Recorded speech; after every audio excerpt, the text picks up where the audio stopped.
한국에서 인터넷 끊기면요 뉴스 납니다. 엘리베이터에서 10초 끊겨도 민원 들어오는 나라죠.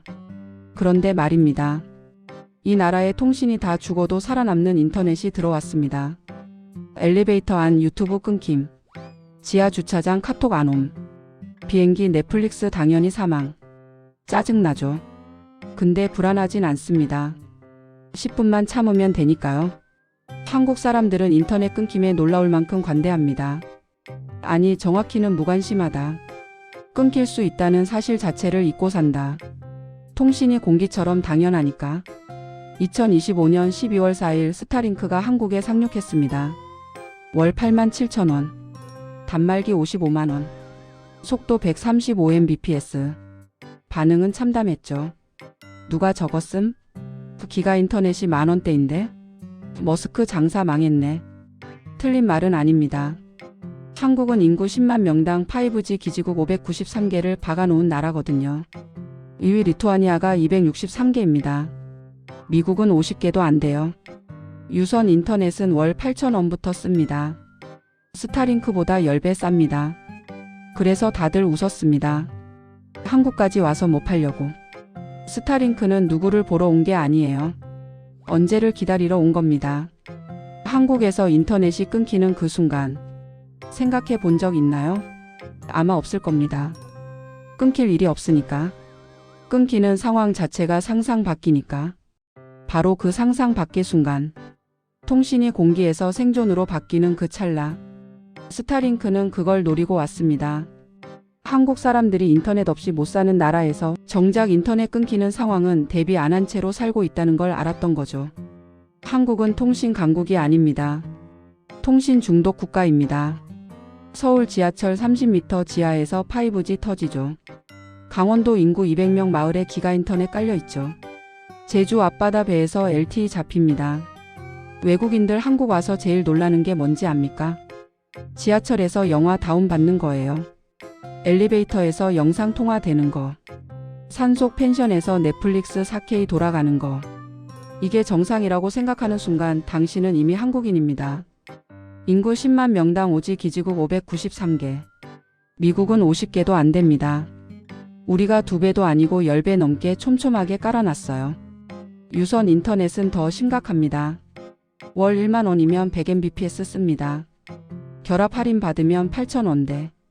스타링크 월 87,000원이랑 비교하면 거의 10배 차이죠. 영국은 인터넷 50GB에 월 7만원 냅니다. 독일은 100mbps에 월 5만원. 미국 시골은 위성 말고 선택지가 없는 동네가 수두룩해요. 그러니까 한국인에게 통신은 사치가 아닙니다. 공기예요. 끊기면 불편한 게 아니라 끊길 거라는 상상 자체를 못합니다. 문제는 여기서 시작됩니다. 지상 기지국이 완벽하게 깔린 나라. 통신이 너무 잘 되는 나라. 인터넷 없는 삶을 상상조차 못하는 나라. 그런 나라일수록 정작 지상망이 무력해지는 순간엔 더 치명적입니다. 스타링크가 한국에서 이상하게 느껴지는 이유가 바로 이겁니다. 우리에게 필요 없어 보이거든요. 질문이 틀렸습니다. 한국에서 누가 스타링크를 쓰냐? 이 질문으로 시작하는 순간 답은 영원히 안 나옵니다. 왜냐하면 스타링크는 애초에 누구를 타겟으로 온 게 아니거든요. 머스크는 바보가 아닙니다. 한국이 통신 천국인 거 당연히 압니다. 월 만원짜리 기가 인터넷 있는 나라에 월 9만원짜리 위성. 인터넷 들고 와서 개인 소비자 공략한다. 그건 장사가 아니라 자살이죠. 그럼 뭐 하러 왔을까요? 질문을 바꿔야 합니다. 누가 쓰냐가 아니라 언제 쓰냐입니다. 더 정확히는 언제 한국의 완벽한 통신망이 무력해지냐죠. 한국인들은 평생 지상 기지국 덕을 보고 살았습니다. 전국에 박힌 5G 타워, 촘촘하게 깔린 광 케이블. 이게 우리 인터넷의 전부였어요. 근데 이 시스템엔 치명적인 약점이 하나 있습니다. 땅에 박혀 있다는 거. 지상 기지국은 땅이 있어야 작동합니다. 전기가 들어와야 작동합니다. 케이블이 연결돼 있어야 작동합니다. 그럼 반대로 땅이 없으면, 전기가 끊기면, 케이블이 끊어지면 그 순간 한국의 완벽한 통신망은 종이호랑이가 됩니다. 스타링크는 바로 그 순간을 노립니다. 지상망이 의미 없어지는 그 타이밍. 개인이 아니라 상황입니다. 사람이 아니라 순간이에요. 한국 사람 5천만 명 중에 스타링크 쓸 사람 별로 없습니다. 맞아요. 근데 한국에서 지상망이 무력해지는 상황 생각보다 많습니다. 태평양 한가운데 떠 있는 화물선, 시속 900km로 날아가는 비행기, 산불로 기지국 타버린 강원도, 지진으로 케이블 끊긴 포항. 이 순간들의 5G 기지국 593개는 아무 소용이 없습니다. 월 10,000원짜리 기가 인터넷도 무용지물이죠. 그때 필요한 건 하늘입니다. 스타링크가 한국에 온 이유는 단 하나입니다. 땅이 실패하는 순간 하늘이 승리하거든요. 지상 기지국이 의미 없어지는 순간 생각보다 자주 옵니다. 첫 번째, 바다. 한국은 세계 5위 해운 국가입니다. 지금 이 순간에도 태평양 어딘가에 한국 선박 수천 척이 떠다니고 있어요. 선원들 통신 환경이 어떤지 압니까? 3G도 안 되는 위성 전화가 전부입니다. 유튜브? 꿈도 못 꿔요. 카톡 사진 하나 보내는데 10분 걸립니다. 영상통화?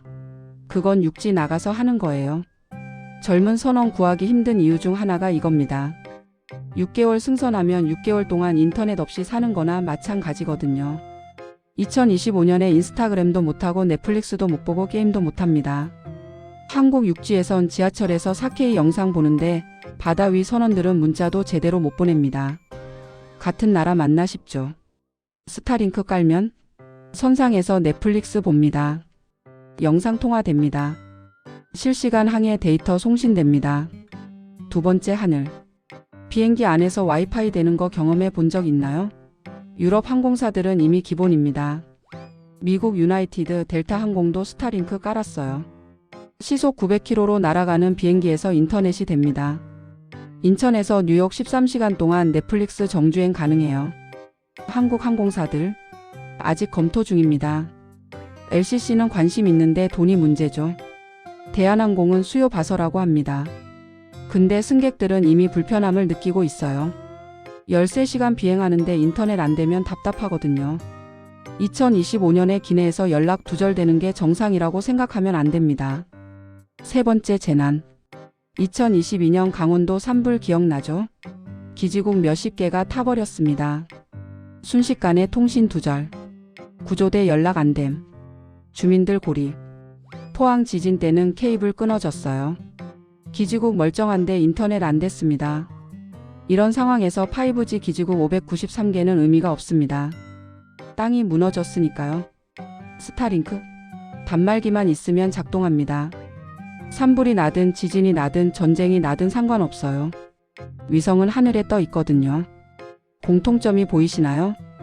땅이 끝나는 곳, 전기가 끊기는 곳, 케이블이 닿지 않는 곳. 바로 그곳에서 통신은 공기가 아니라 생존이 됩니다. 그리고 그 순간 하늘만 답입니다. 스타링크를 이해하는 가장 쉬운 방법이 있습니다. 하늘에 띄운 백원망입니다. 회사 서버 생각해 보세요. 메인 서버 있죠. 평소엔 이것만 씁니다. 빠르고 안정적이고 문제 없어요. 근데 IT팀은 백업 서버를 반드시 만들어 둡니다. 클라우드에 따로 저장하죠. 평소엔 안 씁니다. 돈만 나갑니다. 그럼 왜 만들어 둘까요? 메인 서버가 터지는 순간 백업이 전부이기 때문입니다. 한국의 지상 통신망이 메인 서버예요. 완벽합니다. 빠릅니다. 쌉니다. 평상시엔 이것만 있으면 충분해요. 스타링크는 백업 클라우드입니다. 평소엔 비쌉니다. 느립니다. 필요 없어 보입니다. 근데 메인이 죽는 순간 이게 없으면 끝입니다. 지상망은 땅에 의존합니다. 기지국, 케이블, 전기, 건물. 이것들이 하나라도 망가지면 전체가 멈춰요. 스타링크는 하늘에만 의존합니다. 위성 6,000개가 550km 상공에서 지구를 덮고 있어요. 땅이 어떻게 되든 상관없습니다. 단말기만 살아있으면 작동합니다. 소화기 같은 겁니다. 평소엔 쳐다도 안 봅니다. 거추장스럽죠. 돈 아깝죠. 우리 집 불날 일 없는데 왜 달아놨지? 근데 막상 불 나면 그게 생명줄입니다. 한국 사람들이 스타링크 보고 비싸다 필요 없다고 하는 게 정상입니다. 실제로 평상시엔 필요 없거든요. 문제는 평상시가 영원하지 않다는 겁니다. 바다 한가운데 선박, 비행기 안, 산불 현장, 지진 피해 지역, 전쟁 중인 우크라이나. 이 상황들의 공통점이 뭔지 압니까? 메인 서버가 죽었습니다. 지상망이 무용지물이 됐어요. 기지국 의미 없습니다. 바로 이 순간 백업망이 메인이 됩니다. 평소엔 안 쓰는 하늘 통신망이 유일한 통신망이 되는 거죠. 스타링크의 진짜 가치는 여기 있습니다. 항상 필요한 게 아니라 필요할 때 없으면 망하는 것. 응급실 같은 통신망입니다. 한국의 완벽한 통신망. 그게 쓰러질 때를 대비한 하늘 응급실. 그게 스타링크입니다. 완벽한 백업망입니다. 하늘에 떠 있어서 절대 안 꺼집니다. 재난 와도 전쟁 나도 지진 나도 작동합니다. 근데 질문 하나 던져볼게요. 누가 끄는 버튼을 갖고 있죠? 2022년 9월 우크라이나군이 러시아 크림반도 해군 기지를 공격하려 했습니다.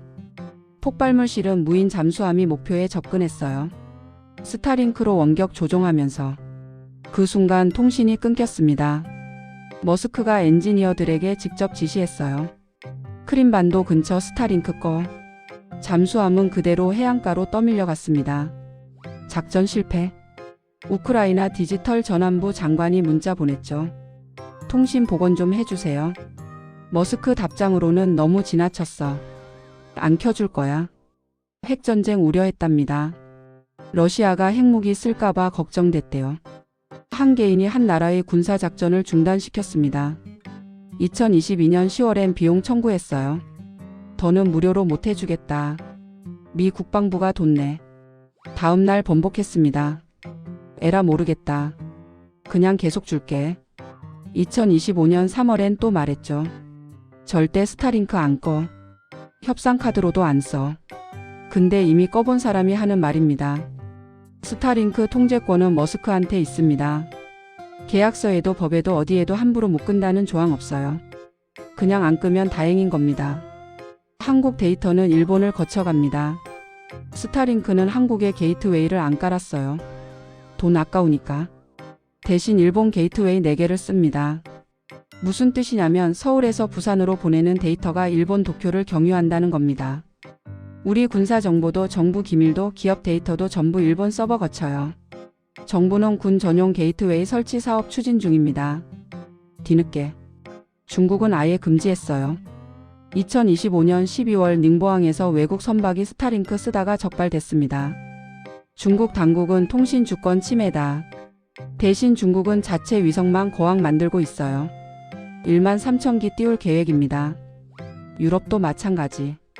이유는 IRIS 사업에 60억 유로 쏟아붓습니다. 2027년까지 위성 264기 쏩니다. 왜요? 머스크한테 의존하기 싫으니까. 백업망 맞습니다. 위기 때 필요합니다. 생명줄입니다. 근데 그 생명줄 끄는 버튼이 샌프란시스코 어느 사무실에 있고 그걸 누르는 사람이 트위터에서 밈 올리는 억만장자라는 게 문제입니다. 스타링크만 하늘에 위성 띄우는 줄 아세요? 천만에요. 지금 하늘에서 땅 따먹기 전쟁 벌어지고 있습니다. 머스크 혼자 노는 게 아니에요. 제프 베이조스 왔습니다. 아마존 창업자. 세계 2위 부자. 이 양반도 위성 사업 시작했어요. 이름은 프로젝트 카이퍼. 최근엔 아마존 레오로 개명했습니다. 3,236기 쏠 계획. 투자액 100억 달러. 14조 원입니다. 스타링크가 6,000개 띄웠다면 아마존은 3,000개 띄우겠답니다. 속도는 1Gbps. 스타링크보다 빠르다고 자랑합니다. 2026년 상용화 예정이에요. 머스크 바짝 추격 중입니다. 그럼 유럽은요? ONEWEB 있습니다. 영국과 인도 합작. 위성 600개 이미 띄웠어요. 한국도 진출 준비 중입니다. 한화 시스템이랑 손잡았죠. 중국은요? 거항 프로젝트. 2035년까지 1만 3,000기 쏩니다. 스타링크보다 많아요. 중국 공산당이 직접 밀어줍니다. 총 2만 개가 넘는 위성이 하늘에서 인터넷 쏩니다. 이게 뭐냐고요? 하늘 부동산 전쟁입니다. 땅은 이미 다 나눠 먹었어요. 통신사들이 기지국 받고 케이블 깔고 영역 정했습니다.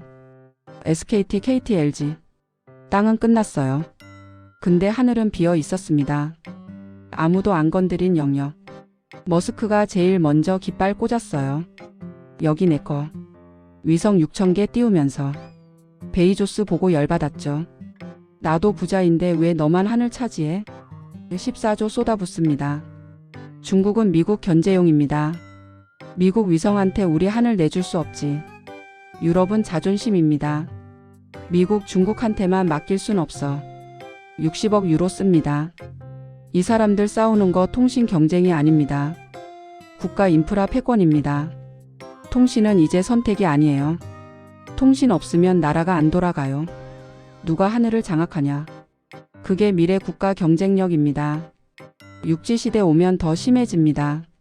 자율주행차, 드론, 택시, 대규모 IoT. 전부 하늘 통신망 필요해요. 극지방, 사막, 바다, 오지. 지구 95% 커버하려면 위성밖에 답이 없습니다. 그래서 지금 미친 듯이 쏘는 겁니다. 하늘 선점하는 놈이 미래 먹어요. 한국은요? 2030년까지 위성 2기 쏩니다. 2기요? 머스크는 하루에 20개 쏩니다. 우리 하늘인데 남의 위성만 떠다닙니다. 처음으로 돌아가 봅시다.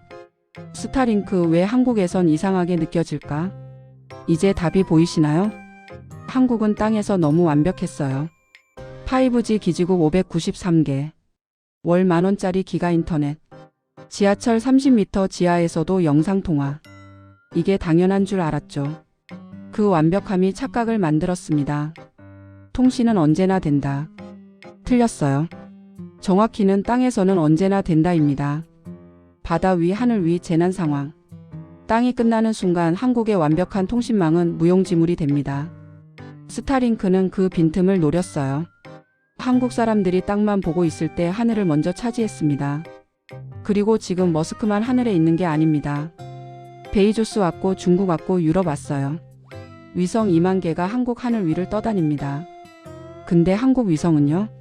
2030년까지 2기 쏩니다. 우리 하늘인데 우리 위성은 없어요. 재밌는 역설 아닙니까? 지상통신 세계 1위 국가. 하늘 통신은 전부 수입합니다. 미래는 하늘입니다. 육지 자율주행, 드론, 택시, 극지 통신. 전부 위성 필요해요. 그런데 우리는 아직도 땅만 관리하고 있습니다. 하늘 통제권은요? 머스크한테 있어요. 베이조스한테 있어요. 중국한테 있어요. 한국은요? 고객입니다. 쓰는 사람이에요. 파는 사람이 아니라. 10년 뒤 한국 하늘에 떠다니는 위성 3만 개.